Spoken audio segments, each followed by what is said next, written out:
have the pleasure of introducing our featured author for the evening. But before I do that, I just really want to thank Joel and Lori for the risk that they took in experimenting with this new model for journalism and giving me and my former colleagues such a wonderful forum in which to continue our work. It's an intelligent place for news, and that's as political as I'm going to get about it.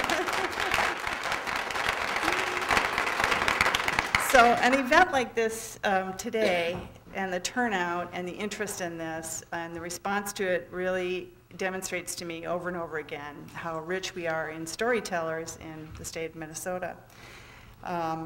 This is where we can claim so many to be our own, and that's especially true of Lorna Landvik, whose many novels have brought us through many a long, dark winter. She's been storytelling here for more than 20 years, and I thought recently, why are they so dear to us? And I think they are because she reveals that she knows us so well in her novels. She knows how satisfying it is to slap a mosquito when it's biting you and to create that bloody smear. She knows the wonderful things that can happen when grown women have a snowball fight. She knows the smell of Menon deodorant, Vitalis hair tonic, and Jungle Gardenia perfume. She knows our steakhouses and our supper clubs and our bowling alleys, our town taverns, our church basements, and our tree houses. She knows what really goes on at book clubs.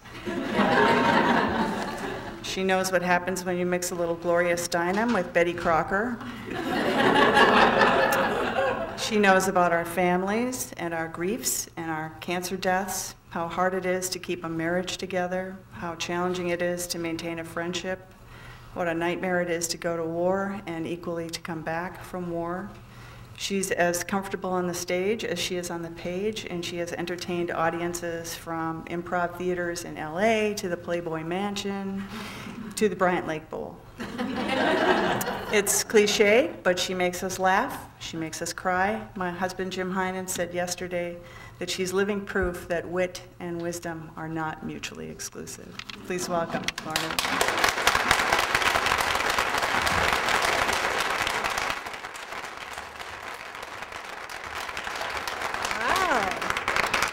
Where's your husband?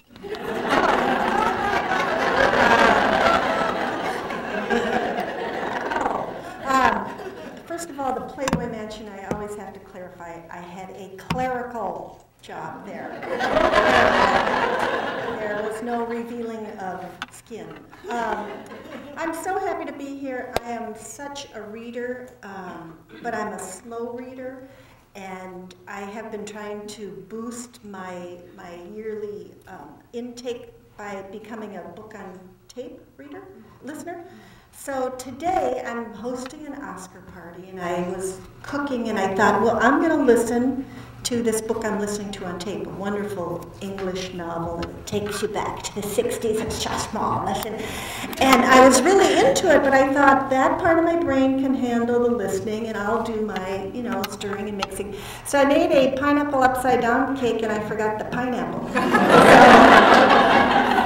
But what I've done, I hope very cleverly, I've chopped up the pineapple and I'm glazing it, and people are going to be encouraged just to, top the cake with it. So, how many people are in real book clubs, real live go-to? Wow. I am as well. About 15 years ago when Patty Jane's House of Curl first came out, I got a telephone call from a woman. She said, will you come to my book club? And yeah, I didn't even know there were such things, but yeah. This was pre-Oprah, and I mean, I knew that they existed, but I really didn't know anyone who was in a book club, which sounds kind of shocking. So I went to this book club, and I immediately was won over. Wine was served, more wine, and topped with more wine. And I thought, I like this. And I've since been to, I think, over maybe 200 book clubs. I've been to really hardcore book clubs where if you haven't read the book, you cannot participate. You can maybe come for an hors d'oeuvre, but then you have to sit in the shame room while the discussion goes. That actually was a Star Tribune book club. I'm sure there are many. I was at a book club in Detroit, Michigan that meets twice a month. And it's run by a facilitator. And even though I had written a book that they were discussing, I felt, oh, I don't know. She was so, you know. And in fact, visits to book clubs inspired my book, Angry Housewives Eating Bonbons. And that was very unusual because usually my books are inspired by the appearance of the 2 or 3 main characters who suddenly appear in my head, and I think, whoa, why are you in my head? Honey, where's the value? No, and they give me compelling enough glimpses of their lives that I start to write. But after these visits to book clubs, I thought, I want to write a story about a book club, but I wanted them to be even more in each other's lives than normal book club people are, in that I have them on the same cul-de-sac in Minneapolis. And I've had people say, you know, there aren't really cul-de-sacs in Minneapolis. So that's the beauty of writing fiction.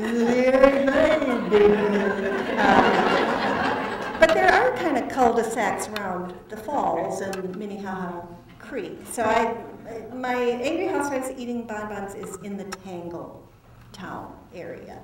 I don't have a specific street, but anytime I go up there, I look around for, gee, Faith is, oh yeah, she's not alive. So I've since been in a book club. My own book club has been meeting almost for about 10 years. And although I love my book club, and I think the beauty of a book club is that you will read books that you normally wouldn't choose. And it somehow in the discussion is like having an experience of reading the book several times over. So I think I would just like to talk off your questions, although I will tell you this, another book on tape story. My mother read a book a night, you know, and I think that's a talent to be a speed reader. And I actually, you know, have thought of buying an Evelyn Wood course, but I don't want to look like a nut, you know, when I'm reading. But I'm a slow reader. I mean, not needing schooling slow, but I guess I'm just kind of a lingerer. But really, discovering books on tape have been huge for me, because I take my dog for a walk every day. We go down to the river, you know, about an hour. I get an hour's worth. I was invited a couple years ago to speak at a Betsy Tacy convention. And Betsy Tacy, I love Betsy Tacy. Betsy was very much a part of my childhood. I identified with her. She wanted to be a writer.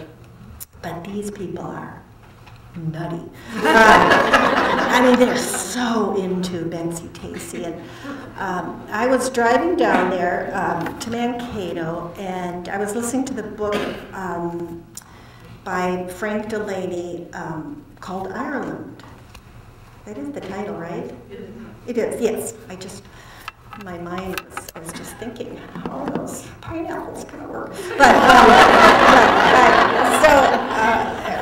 The book Ireland is about an itinerant Irish storyteller who goes county to county telling stories about Irish lore and Irish history.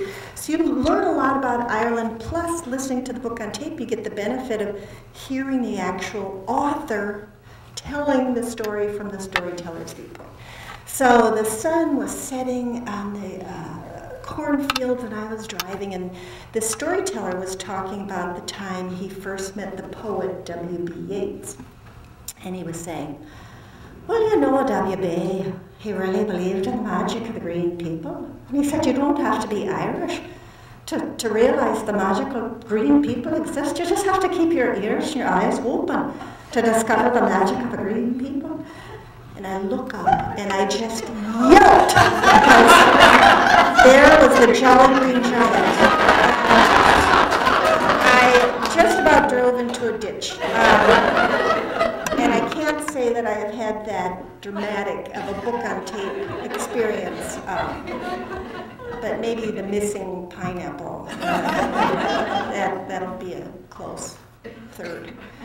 So do you have any questions about reading or writing or book clubs? Or yes?